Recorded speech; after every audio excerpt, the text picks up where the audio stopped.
සුබ දවසක්.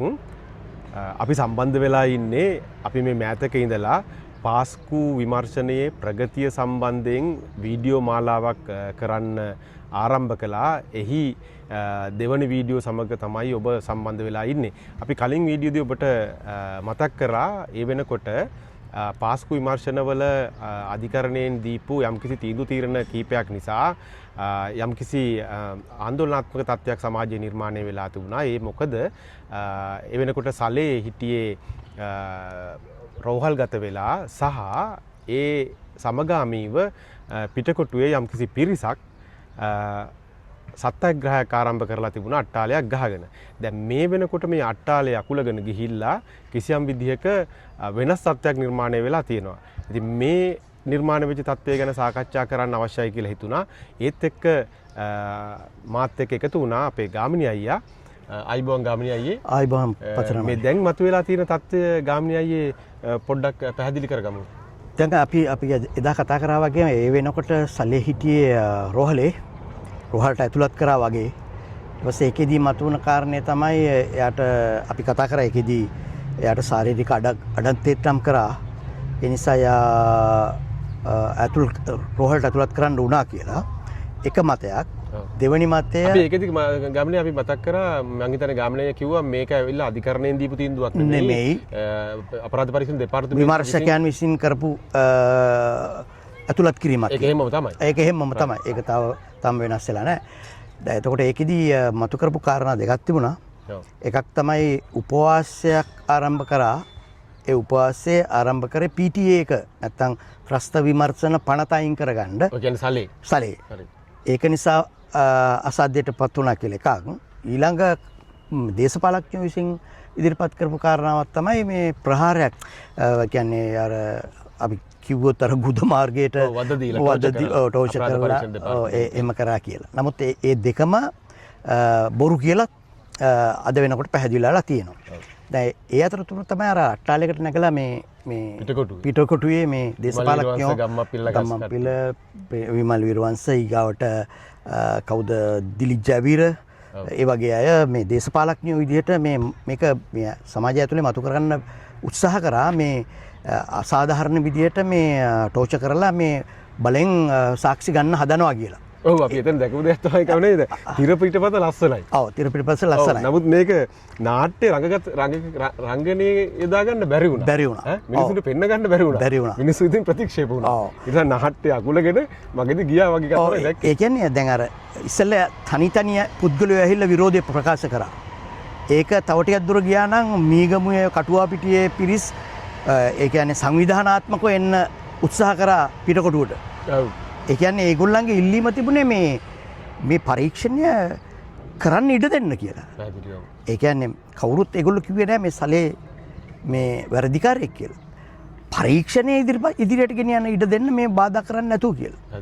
දැන් එතකොට ඒ ජනමතය ඇවිස්සෙනකොට මේගොල්ලෝ තේරුම් ගත්තා ඒගොල්ලන්ට ඉන්න බැරි වෙනවා කියලා. ඔව් පැහැදිලිව පොඩ්ඩක් මතක් කරන්න ඕනේ. අපි මේ අර රංගනමය ස්වභාවයක් සුළු කාරණා නිසා මේ අපි සිනහ වුණාට ඇත්තට මේක සිනහ වෙන්න පුළුවන් කාරණාවක් නෙමෙයි. ඇත්තට කියවන මේ ප්‍රශ්නයක් කටුවපිටියේ ඒ ආදී ප්‍රදේශවල සිදුවෙච්ච ඒ ඥාතීන්ට සහ ඒ ප්‍රදේශවාසීන්ට නිසා අපි අපේ ඊටාම ප්‍රබල කනගාටුව මේ මතු කරන මේ නාට්‍ය සම්බන්ධයෙන් මේ ප්‍රකාශ කරන ගමන් අපි කතා බහ කරගෙන යමු. ඔව්.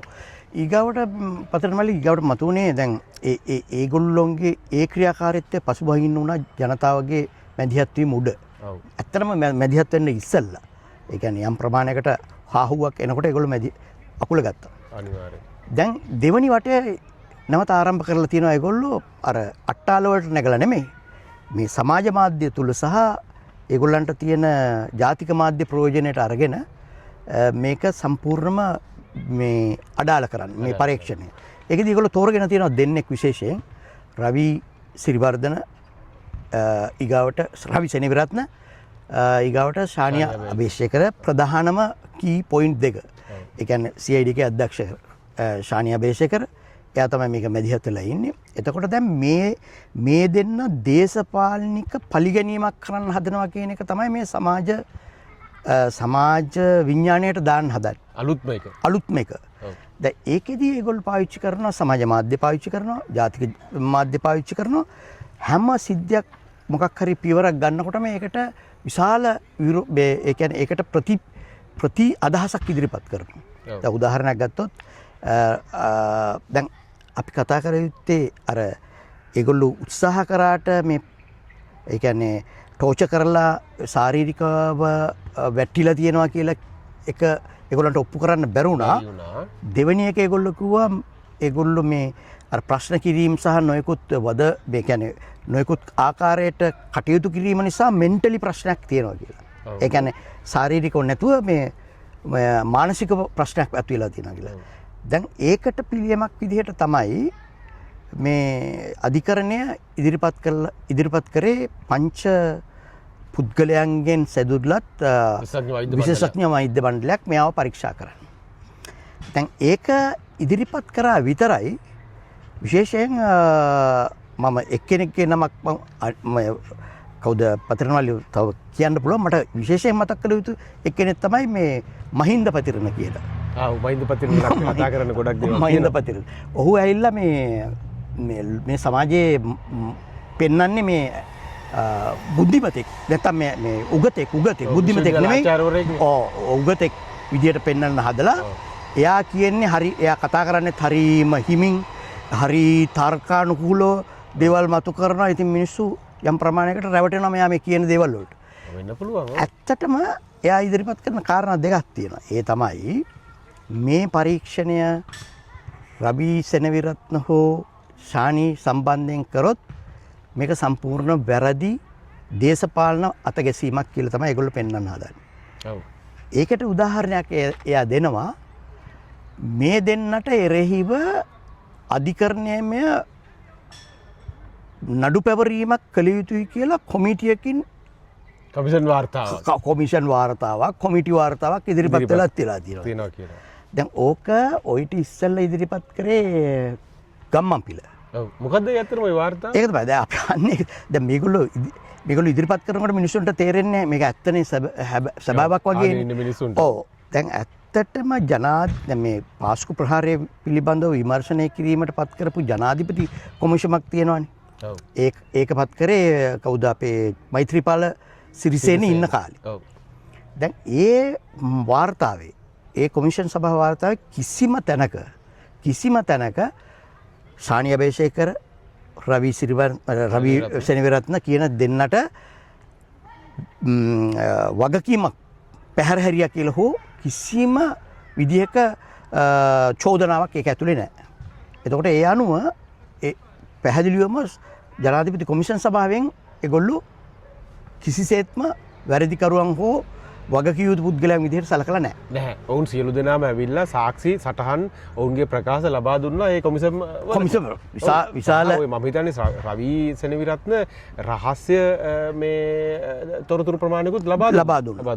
ඔව්. එතකොට දැන් ඒක පැහැදිලි දැන් ජනාධිපති කොමිෂන් සභාව වාර්තාවේ මේ දෙන්නට එරෙහිව මුකුත් පියවරක් ගත යුතුයි කියලා සඳහන් කරලා නැහැ. ඒකේ තිබුණා නිලධාරීන් පිරිසක් ඒ තමයි හිටපු පොලිස්පති පූජිත ජයසුන්දර හිටපු ආරක්ෂක ලේකම් හේමසිරි ප්‍රනාන්දු උන්න වගේ අය කීප දෙනෙකුට මෛත්‍රීපාල සිරිසේන ඔව් දැන් ඒගොල්ලන් පැහැදිලිව ඒගොල්ලන්ට චෝදනා ඉදිරිපත් කරා. ඔව්. කිසි වෙලාවක මේ දෙන්නා ගැන සදානක් තිබුණේ නැහැ. දැන් ඊගාවට දැන් අපි ඒක පැත්තකින් තිබ්බොත් දැන් ඊගාවට තියෙනවානේ මේ විමර්ශන කමිටුවක් මගින් මේගොල්ලන්ට මේ චෝදනා ඉදිරිපත් කරලා අධිකරණයෙන් මේගොල්ලන්ට එරෙහිව නඩු දාන්න ඕනේ කියලා කියන හැබැයි කවදාකවත් ඒක එහෙම එකක් එළියට දාලා නැහැ. ලිඛිත ලියවිල්ලක් එළියට දාලා නැහැ. ගම්මන්පිල ඔක කියා ඇවිද්දා. ඔව්. දැන් මේ ගම්මන්පිලගේ කියවිල්ල මේ මහින්ද පතිරණ අල්ලගෙන දැන් අර පරාජිත ඒ කියන්නේ අට්ටාලෙන් පරාජය වුණාට පස්සේ දැන් මේ ලියවිල්ල ආපහු අර කියනවනේ බොරුව අර සෑහෙන ප්‍රමාණයක් කියනකොට මේක ඇත්තයි කියලා හිතනවා. දැන් ඒ අනුව දැන් මේ කාරණය ඒගොල්ලෝ ඉදිරිපත් කරනවා. දැන් මොකද්ද මේ කමිටුව? දැන් අපි ඒකත් බලන්න බෑ. දැන් මේ කමිටුව තමයි රනිල් වික්‍රමසිංහ ජනාධිපති වුණානේ. අපේ ඔය රාජපක්ෂලා පැනලා ගියාට පස්සේ රාජපක්ෂලාගේ උදව්වෙන් අටවන ජනාධිපති වුණා. අටවන ජනාධිපති වුණා. ඒ අටවන ජනාධිපති පත් කරා කොමිටියක්. විමර්ශන කමිටුවක්. ඒකට ඒක මතක මම හිතන විදිහට ANJ ද අල්විස් කොමිටුව. ජාගිත අල්විස් කොමිසම කියලා තියෙන්නේ. ඔව්. දැන් ඒක ඇවිල්ලා ජනාධිපති කොමිසමක් නෙමෙයි. ඒක ඇවිල්ලා පරිපාලන කමිටුවක්. right. එතකොට පරිපාලන කමිටුවකින් වාර්තාවක් ඉදිරිපත් වෙලා තියෙනවා කියලා කියනවා ශානි සහ මේ රවිසේනරත්න වැඩිකාරයෝ කියලා. ඒගොල්ලන්ට එරෙහිව මොනවාද මේ නඩු පෙරවිය යුතුයි කියලා අපරාධ නඩු. ඔව්. හැබැයි කවදාකවත් ඒ වගේ ලියවිල්ලක් එළියට ඇවිල්ලා නැහැ. ඔව්. දැන් අපි කියමුකෝ එළියට ඇවිල්ලා කියලා තියෙනවා. එළියට ඇවිල්ලා වුණත් ඒක ඇවිල්ලා අධිකරණය පිළිගත හැකි කමිටුවක් නෙමෙයි. අධිකරණයට නඩු දාන්න පුළුවන් කමිටුවක් නෙමෙයි. ඒ කමිටුව. ඒ කමිටුව ඇහිලා පරිපාලන කමිටුව.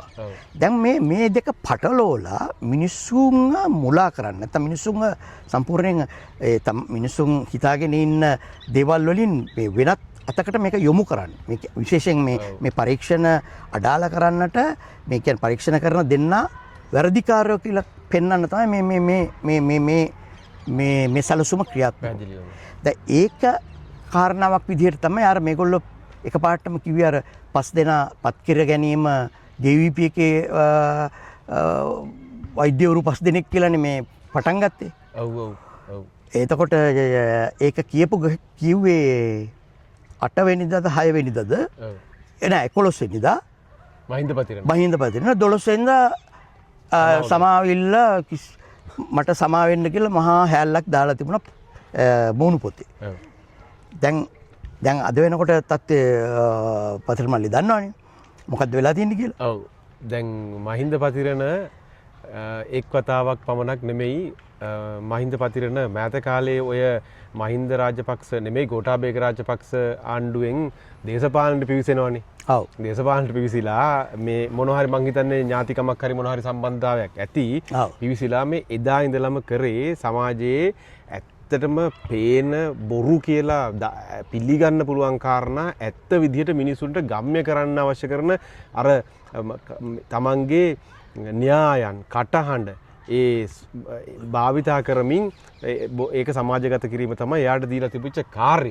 සහ ඔය පොහොට්ටුවේ යම්කිසි නිලයකුත් එයාට දීලා තිබුණා. ඔව්. සහ මේ දේවල් ඔක්කොම කරලා බලයට ගෙනාවට පස්සේ පුවත්පත් මණ්ඩලේ 2020 ඔව් පුවත්පත් මණ්ඩලෙත් වාඩි වුණා. සභාපති විදියට වාඩි වුණා. දැන් ඒක තමයි එයාගේ තිබිච්ච මං හිතන්නේ ඉලක්කය වෙන්න පුළුවන්.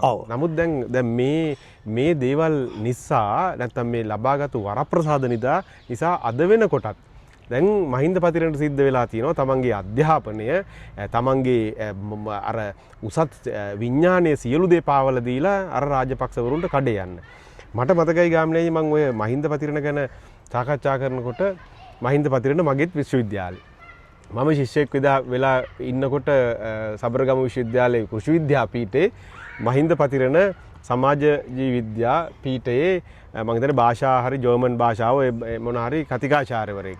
ඒ වෙලාවේදී කිසිම විදිහක මෙවැනි දේශපාලනික හෝ ශිෂ්‍ය දේශපාලනයට මේ අවශ්‍ය කරන උපදේශක් හෝ එවැනි කිසිම දෙයක් දීපු පුද්ගලයෙක් නෙමෙයි. මට මතකයි ওই මිට්සුබිසි මේ ජීප් කට්ටක් තිබුණා. ඕකේ තමන්ගේ මේ අධ්‍යාපනය ලබා ශිෂ්‍යයන්ට අධ්‍යාපනය ලබා දෙනවා. ඔය වගේ පොඩි يعني අධ්‍යාපන දේවල් ටික යාගේ තියෙන ඒ දීලා තියෙන ෂෙඩියුල් ඇතුළේ ඒක කරන්නේ නැති. එහෙම නැතුව වෙන කිසිම දෙයකට සම්බන්ධ වෙලා එවැනි සමාජමය දෙයකට මැදිහත් වෙච්ච කෙනෙක් නෙමෙයි. ඔය වගේම තව කෙනෙක් ඉන්නවා සබරගමු විශ්වවිද්‍යාලය. ඇත්තටම හොඳ විශ්වවිද්‍යාලයක්. මෑත කාලේදී වසර කිහිපයක් ඇතුළතදී ජාතික විශ්වවිද්‍යාලවල ඉදිරියට ආපු විශ්වවිද්‍යාලයක් විදිහට ඇත්තටම අපිට හඳුනා ගන්න පුළුවන්. පැහැදිලිවම. හැබැයි ඔය විශ්වවිද්‍යාල හිටිය ආචාර්යවරු දෙන්නෙක් මහින්ද රාජපක්ෂල විශේෂයෙන්ම ගෝඨාභය රාජපක්ෂගේ ආණ්ඩුවට සම්බන්ධ වෙලා විශ්වවිද්‍යාලයේ නමත් ඊටාම කැත විදිහට විනාශ කරලා දැම්මා. අදත් අපි හැම වෙලාවෙම උත්සාහ කරන්නේ මේ රටවල් වල ඉඳගෙනත් මේ මැදිහත් වීම තුල සබරගමු විශ්වවිද්‍යාලයෙන් ඉගෙන ගත්තා කියලා එන්නේ ඒකට හරි ගරුත්වයක් තියෙන විදිහට තමයි අපි හැසිරෙන්නේ. දැන් මම මේ ඇවිල්ලත් ඔය ඇග්‍රිකල්චර් වැඩවලදී එනකොට අපි අපේ ඉගෙනගත්ත දැනුම භාවිතා කරනවා. දැන් වල කැපිලා පේන්නේ. නිසා සබරගමු විශ්වවිද්‍යාලයට මෑත කාලයේ ඊටාම කැත විදියට සමාජයේ කැලලක් ඇති කරපු දෙන්නෙක් තමයි කෘෂි විද්‍යා පීඨයේ හිටපු යාපා ආචාර්ය යාපා.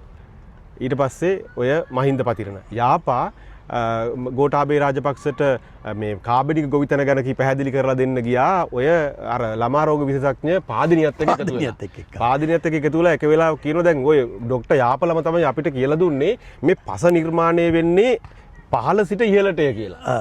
දැන් ડોක්ටර් යාප කොහොමද දන්නේ නැහැ කියලා දුන්නේ. දැන් ડોක්ටර් යාප කියලා කියන්නේ පස සම්බන්ධයෙන් ආචාර්ය උපාධියකුත් තියෙන කෙනෙක්. හැබැයි ડોක්ටර් යාප පාදිනියට කියලා දීලා නැහැ මේ පස හැදෙන්නේ පහළ සිට ඉහළට කියලා. දැන් පාදිනිය හිතන්නේ මේ ඉහළ සිට පහළ තමයි පස හැදෙන්නේ කියලා. කොහොම හරි වේවා පාදිනියටත් මේ පාවල දීලා දැන් පාදිනියත් නැහැ ડોක්ටර් යාපත් නැහැ. හැබැයි ඉන්ද්‍රකීලයක් වගේ නැගිටලා ඉන්නවා මහින්ද පතිරණ. ඉතින් මහින්ද පතිරණගේ ඒ අධ්‍යාපනයේ පැත්ත මම හිතනවා යම් කිසි විදිහක ඒ ගැන අපි සාකච්ඡා කරන්න යන්නේ. හැබැයි මේ වෙනකොට නම් සමාජයේට විශ්වවිද්‍යාලයයි තමාගේ අධ්‍යාපනයයි මේ සියල්ලම පාවල දීලා හරිම කැතපන්නේ මැදිහත් වීමක් කරමින් ඉන්නවා ව්‍යාජය ජනගත කරන්න. ඒ සම්බන්ධයෙන් අපි අපේ අප්‍රසාදය සහ කලකිරීම ප්‍රකාශ කරනවා. කෙසේ හෝ වේවා දැන් මේ බොරුව ඇත්තක් වගේ ප්‍රකාශ කරන්න මිනිහට යම් හැකියාවක් තිබෙනවනේ.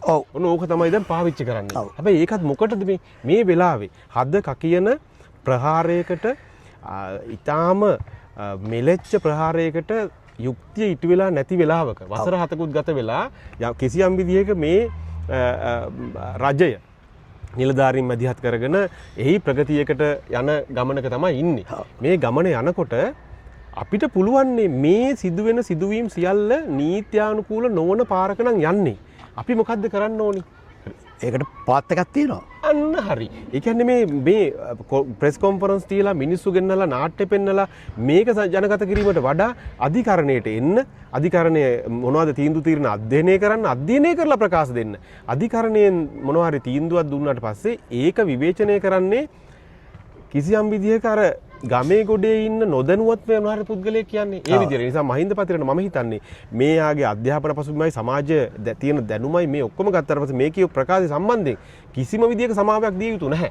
දැන් මල්ලි මේ දැන් මම ඔයාලට තාම ඒ කියන්නේ මේක ගැන පොඩි විශ්ලේෂණයක් කරොත් දැන් මේ ගෝඨාභය රාජපක්ෂ එන්න ඉස්සල්ලා බලයට එන්න ඉස්සල්ලා මේ ප්‍රධාන ජනමාධ්‍ය සහ ප්‍රධාන පන්සලක් කැලණිය රජමහා විහාර මොකකටද පාවිච්චි කරේ? පාවිච්චි කරා ණයෙක් පල්ලෙහා පතුලෙන් ඇවිල්ලා උඩට ආවා. ඇමරිකන් වෝටර් බෝතලේ. ඒක ඇවිල්ලා මේ මහා දැන් අපිට හරි අලුත් රජෙක් එන පණිවිඩය ගෙනාවා කියලා. දෙවෙනි එක පාවිච්චි කරා අර කොවිඩ් කාලේ මේ පැණිය ධම්මික පැණිය. දැන් මේ දෙකම ප්‍රොමෝට් කරේ කවුද? මේ දෙකම ප්‍රොමෝට් කරේ දිලිත් ජයවීරගේ ඔය කියන කැනල් නාලිකාව. දැන් ඒක ඇහිල්ලා පල්ලෙහා පන්තියේ වැඩක් කියලා ඒක තේරුණානේ. දැන් බලන්නේ මොකද? දැන් ඇහිල්ලා මිනිස්සු හිතනවා මේ උගත්තු කියලා උගත්තු කියලා හිතාගෙන ඉන්න සමාජයේ පිරිසක් අල්ලගෙන ඒ උගත්තුන් අදාලා මේ මිනිස්සුන්ට අර නිකන් බණ කියනවා වගේ අර නිකන් ටෙක්නිකලි එකෙන් එක පැහැදිලි කරලා දෙන ප්‍රොජෙක්ට් එකක් තමයි යන්නේ. මේ පට්ටපල් හොරුනේ මේ උගත්තු කියන්නේ. පැහැදිලිව. පට්ටපල් හොරු. මං කියන්නේ ලංකාවේ මිනිස් සමාජය මීට වඩා බුද්ධිමත් වියත් යුතුයි. මොකද හේතුව මේ උගත්කමයි බුද්ධිමත්කමයි කියන එක දෙකක් නේ. මේ ඕන උගතෙකුට පුළුවන් පට්ටපල් කුණුහරුප කියන්නත් පුළුවන් පට්ටපල් ඒ කියන්නේ සමාජය විනාශ කරන්න පුළුවන් හැම දෙයක්ම කරන්න පුළුවන් උගතෙකුට. දැන් ඔබ දැන් පොඩ්ඩක් ඉස්සෙල්ලා කිව්වා අර පාදිනිය විශේෂඥ වෛද්‍යවරිය ලොයිත් නැහැනේ. ඒ කියන්නේ එයා කොච්චර දේවල් සමාජයට අහිත කර විදිහට එයා ඒ උගත්කම පාවිච්චි කරාද? දැන් මේ මහින්ද පතිරණ කියන අය පොල් බූරුවෙක් නේ අත්ත කතන්දර ගත්තොත්. ඒ කියන්නේ උගතෙක් වෙන්න විදිහක් නැහනේ. උගතෙක් ඒ උගත වෙලා තියෙන්නේ සමාජයේ මිනිස්සුන්ගේ සල්ලි මේ කියන්නේ ජනතාවගේ සල්ලි වලින් ඉගෙනගෙන මේ උගතෙක් වෙලා තියෙන්නේ. දැන් ඒ උගත්කම මොනවටද දැන් මේ පාවිච්චි කරන්නේ?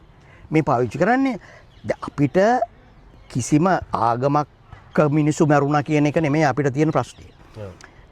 නැත්තම් වෙනත් පළාතක මිනිස්සු මැරුණා කියන එකත් නෙමෙයි ප්‍රශ්නේ. මිනිස්සුනේ. එතකොට මිනිස්සුගේ මැරුණාම ඒ මිනිස්යන්ගේ මැරුණේ ඇයි කියන එක දැනගන්න අනිත් මිනිහට අයිතියක් තියෙනවා. ඒ කියන්නේ මිනිස් එයාගේ ඥාතීන්ට ඊට පස්සේ ලෝකවාසී මිනිස්සුන්ට රටවාසී මිනිස්සුන්ට දැනගන්න අයිතියක් තියෙනවා ඒ කොහොමද මැරුණේ කියලා. ඉතින් ඒකට යන පරීක්ෂණයක් යනකොට ඒකට බාධා කරන්න මේ උගත්කම පාවිච්චි කරනවා කියන්නේ කොයිතරම් නින්දිතද? මං කියන්නේ උගතෙක් නම් ඒ මිනිහා කරන්න තියෙන්නේ ඔයා කිව්වා වගේ ඕන තරම්. දැන් මේකට හරි රවි සෙනවිරත්නයි ශානියා බේසේකරයි මේක කරන්න බෑ. යන්න උසාවියට. උසාවිය යන්න. ගිහිල්ලා පෙන්නන්න මෙන්න මෙයාට තියෙනවා මේ චෝදනාවක්. මෙන්න මේ දෙන්නට. වහම මේ දෙන්නව අයින් කරන්න මේකෙන්. දාන්නකො උන් තරම් ඉන්නේ නීතිඥයෝ ඔය තියෙන සල්ලි තියනවා ඔක්කොම ෆ්‍රීලෝයර්ස් කාගේද අපේ මෛත්‍රී ගුණරත්නගේ ප්‍රියෝස්ලා ඉන්නවා ඔක්කොම ඉන්නවා. දැන් මේක මේ ඇහිලා තනිකර මුලාවක් මිනිස්සුන්ව මුලා කරන එක. මේ මුලා කරන්නේ අර ධම්මික පැණිය කරපු එක්කෙනාගේ මුලා කිරෝ වගේම තමයි මේ ඇහිල්ලා මේ කවුද මේ මහින්ද ප්‍රතිරණගේ මුලා කිරීම. පොඩි මෙහෙමකුත් තියෙනවා වර්ෂන් එක පොඩ්ඩක් අප්ග්‍රේඩ් කරගෙන තියෙනවා. මොකද දැන් ඔය අර වතුර බෝතලේ නයි ආපු ඒවා පිළිගන්න නැහැ. දෙවෙනි එක ඊට පස්සේ පැණි වගේ කාරණා බිඳ වැටෙන සමාජයේ පොඩ්ඩක් විඥාන මේ විදිහට පොඩ්ඩක් ඉහළට ඇවිල්ලා තියෙනවා. දැන් මේ වෙලාවේදී මොකද කරන්නේ? අර උගත් චරිත වගේ කියලා තියාගන්න ඉන්න පිරිස ඔක්කොම දැන් ග්‍රවුන්ඩ් එකට බහැලා.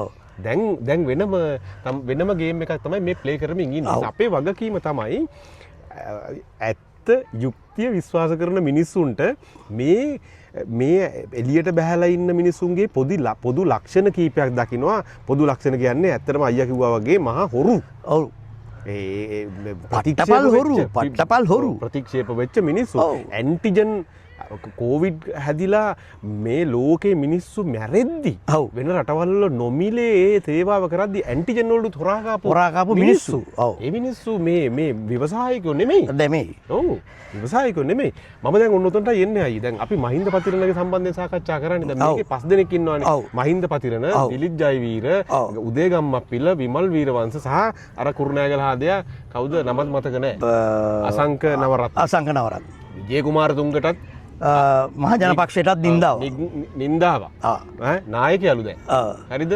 ඉතින් ඕක තමයි තත්ත්වය. ඔන්න ඔය අපි මහින්ද පතිරණ විතරක් පොඩ්ඩක් වෙන් කරලානේ ගත්තේ. වෙන් කරලා ගත්තේ අරගොල්ලෝ දේශපාලඥයෝ මෙයා උගතෙක් කියලා වෙන්නේ. ඒක පොඩ්ඩක් පැහැදිලි කරගමු.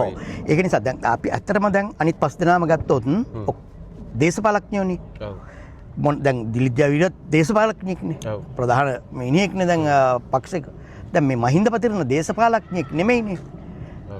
එයා ඇවිල්ලා උගතෙක් විදිහට පෙනී හිටින කෙනෙක්. දැන් ඒක නිසා තමයි අපි වඩාත්ම මෙයා ගැන මෙයාගේ තියෙන තක්කඩිකම එලි කරන්න ඕනේ. දැන් දේශපාලඥයෝ ගාව තක්කඩිකම් තියෙනවනේ. නමුත් අයි දැන් ඔය දිලිත් ජයවීරගේ ඔය ප්‍රකාශයත් එයා මේ පාර්ලිමේන්තු වරප්‍රසාදව පාවිච්චි කරමින් පාර්ලිමේන්තුවේ කරපු දෙයක් නෙමෙයි. එතනින් පිට වෙනම මේ රූපානි සංවාදයකදී අර මේ සපත කරමින් කියපු දේවල්. ඒ නිසා අධිකරණය මම හිතන්නේ ඒව ගැන සැලකිලිමත් වෙයි. දැන් මං කියන දැන් දැනට පටන් අරන්නේ තියෙන්නේ නීතිපති දෙපාර්තමේන්තුවෙන් මැදිහත් වෙලා තියෙනවනේ. දැන් මේ 6 දෙනා පිළිබඳව විමර්ශනයක් කළ යුතුයි කියලා මේගොල්ලන්ට විරුද්ධව. අතන මේක කර යුතුයි. මම හිතන්නේ. ඔව්. මොකද නැත්තම් මේ අපි කොයි වෙලේකටවත් මම හිතන්නේ ඔය මියගිය අයගේ ඥාති හිත මිත්‍රාදීන් හෝ ඒ පොදුවේ සමාජය කවුරුත් කියන්නේ නැහැ මේකට දඩබඩ ගාලා දේවල් කරන්න කියලා.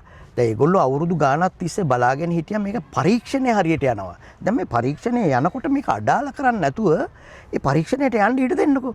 දැන් ගියාට පස්සේ දැන් ඕක නඩුවක් ගියාට පස්සේ මොකක් හරි එළියට ආවට පස්සේ ඒගොල්ලෝ එහෙම කරලා නැත්තම් ඒගොල්ලෝ තර්ක කරලා ඒගොල්ලන්ට නීතිඥයෝ ඉඳලා පෙනී ඉඳලා ඉතින් බේරෙන්න පුළුවන් නේ. ඇයි මේකට කලබල වෙන්නේ? ඔන්න ඔතන තමයි තියෙන ප්‍රශ්නේ. ඕක තමයි ලංකා සමාජයේ ඉගෙන තෝරාගත යුතු පළවෙනිම පොයින්ට් එක තමයි ඕක. ඒ කියන්නේ වැරද්දක් වෙලා තියෙනවා පරීක්ෂණයක් කරනවා. ඒ පරීක්ෂණය හරියට කරන්නේ නැත්නම් ඒකට විරුද්ධව ගත යුතු ක්‍රියාමාර්ග තියෙනවා නීත්‍යානුකූලව. ඊට පස්සේ දැන් මේ පරීක්ෂණය අරගෙන ගිහිල්ලා උසාවියේ මේක නඩුගුණු කරලා මේක අහනකොට ඕනම නීතිඥයෙකුට පෙනී හිටින්න පුළුවන් සැකකාරයා වෙනුවට සැකකාරයා නිර්දෝෂී කියලා. ගොඩක් දේවල් තියෙනවානේ. ඔව්.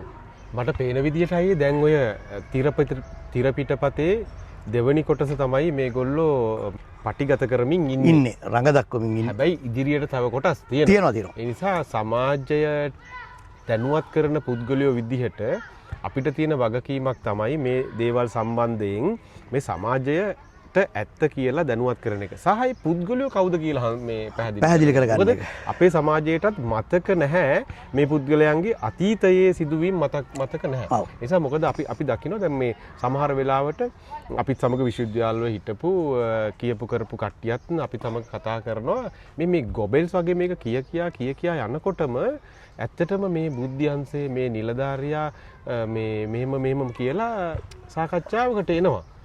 මම කියන්නේ ඒකම තමයි අපි මතු කරන්නේ. මේ නිලධාරියා බුද්ධ්‍යංශයේ ලොකු මැදිහත් වීමක් කරපු නිලධාරියෙක් නම් ඊට පස්සේ මේ අදාළ දෙයට සම්බන්ධයක් නැත්තම් ඒක මතු කරන්න ඌමනා වෙන්නේ නියම තැනට. ඔව්. ඒක තමයි අපි මතු කර සිටින්නේ. ඉතින් අයියේ අපි ඊළඟ කාරණාවට යන්නේ දැන් සමාජයේ විදිහට ඉතා විශාල බහුතරයක් මේ පරීක්ෂණ නිසියාකාරව ඉදිරියට යා යුතුයි කියලා ඒ වෙනුවෙන් පෙනී ඉන්නවා.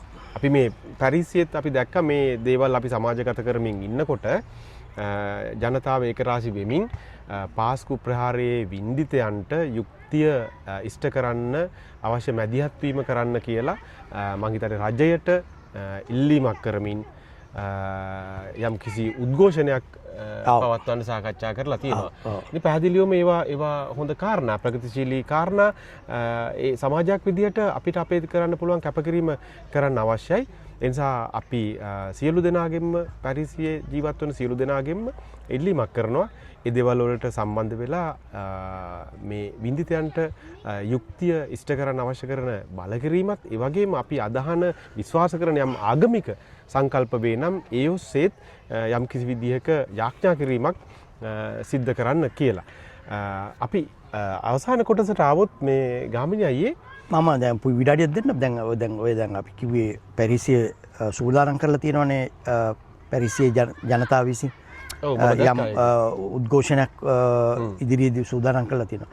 මම කියන්නේ මේක ඇවිල්ලා මේ දේශපාලනිකව හෝ ආගමික විදියට නොසලකන්න ඕනේ. කිසිසේත්ම. ඒ කියන්නේ දේශපාලනික විතරක් නෙමෙයි ආගමිකවත් නොසලකන්න ඕනේ. මොකද හේතුව මේකේ මැරුණේ මිනිස්සු. ඔව්.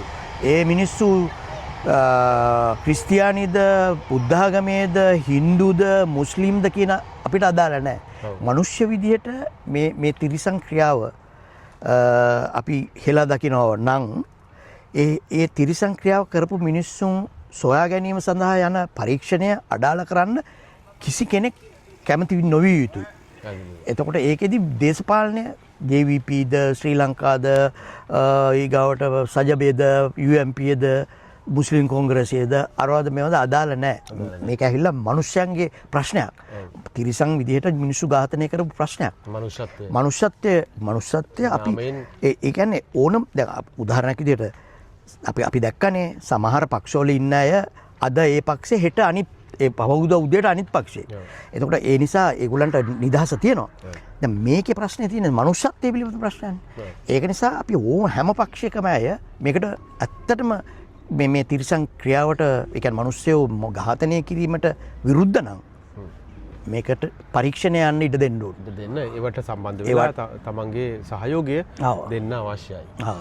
ඉතින් අපි අවසානයක් ගත්තොත් මට පොඩ්ඩක් මෙන්න මෙහෙම කතා කරන්නත් කියලා හිතුණා. අපි දන්නවා ගාමිණී අයියේ දැන් ඔය 2019 අප්‍රේල් මාසේ 21 වෙනිදා පාස්කු දිනය යෙදුණා. ඇත්තටම මේ දරු මල්ලන් පිරිවරාගත්ත විශාල පිරිසක් ඒ පල්ලිවලට එකතු වෙලා තමන්ගේ ආගම ඒ යාඥාවලට සම්බන්ධ වෙමින් හිටියා. එහිදී අපි දන්නවා ඒ පියතුමන්ලා තමන්ගේ ආගම විශ්වාස කරන ඒ බැතිමතුන්ට ආදරයේ සංකල්ප ආදරයේ කොහොමද ජීවිතයට ලංකරගන්න ඒවායෙන් කොහොමද අධ්‍යාත්මික සුවය ලබා දෙන්න කියලා මේ දේශනා පවත්වමින් ඉන්නකොට තමයි මේ මෙලෙච්ච ප්‍රහාරය එල්ල වෙලා අර හිටපු කුඩා දරුවෝ ඇතුළු සියලු දෙනා කැබලි වලට කැඩිලා සීසීකට ගියේ. ඒ නිසා අයියා කිව්වා වගේම ඒක දේශපාලනික, ඒක ආගමික, ඒක ජාතික, ඒ කිසිම බෙදීමකින් තොරව මේ වින්දිතයන්ට යුක්තිය අනිවාර්ය ලෙස ඉෂ්ට කරන්න අවශ්‍ය කරන කොන්දේසි විරහිත මැදිහත් වීම කරන්න මිනිස්සුયો විදිහට අපිට යුතුයකමක් තියෙනවා.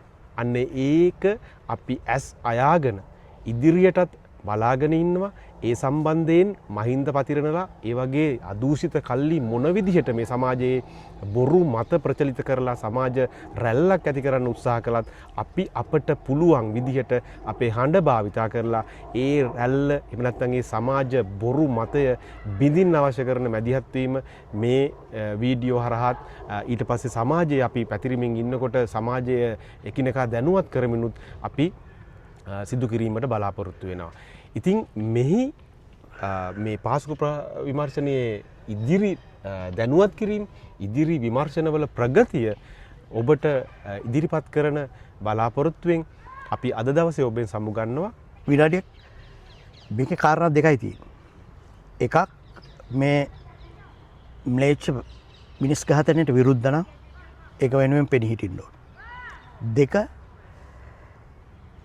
ඒ විනිශ්ඝාතනය කවුද කරේ කියලා හොයන පරීක්ෂණයට බාධා කරනවා නම් ඒකටත් විරුද්ධව පෙනී හිටින්න ඕන. ඔන්නේ විරුද්ධකම් දෙක සමස්ත ජනතාව ඉදිරිපත් වෙන්න ඕනේ. පක්ෂ ભેද, ಜಾති ભેද, ආගම් ભેද කිසි දෙයක් නොසලකා. ඔව්. ඉතින් අපි එහෙනම් අද දවසේ අපේ වීඩියෝ එකෙන් සමුගන්නවා. ඔබ දන්නවා SL Connect YouTube නාලිකාව හරහා අපි සමාජමය දේශපාලනික සහ අධ්‍යාපන සංවාද ගොඩනගනවා. ඉතින් අපව සබ්ස්ක්‍රයිබ් කරන්න, අපිත් සමග නිරන්තරයෙන් රැඳී ඉන්න. ඒ වගේම අපි මේ ඉදිරිපත් කරන වීඩියෝ වල අන්තර්ගතය සම්බන්ධයෙන් ඔබට යමක් ප්‍රකාශ කරන්න තියෙනවා නම් කමෙන්ට් ලෙස ඔබගේ අදහස් ඉදිරිපත් කරන්න. එයා අපිට අපේ මේ නාලිකාව ඉදිරියට ගන්න පිටුවහලක් වෙයි කියලා සහ ඔබේ අදහස් තියෙනවා නම් මේ තව මොනවද ගැන කතා කරන්න ඕනේ කියලා ඒව ඉදිරිපත් කරන්න. ඉතින් අපිත් එක්ක සම්බන්ධ වී සිටීම සම්බන්ධයෙන් ඔබට ස්තුතිවන්ත වෙමින් ඔබෙන් සමුගන්නවා. බොහොමත්ම ස්තුතියි.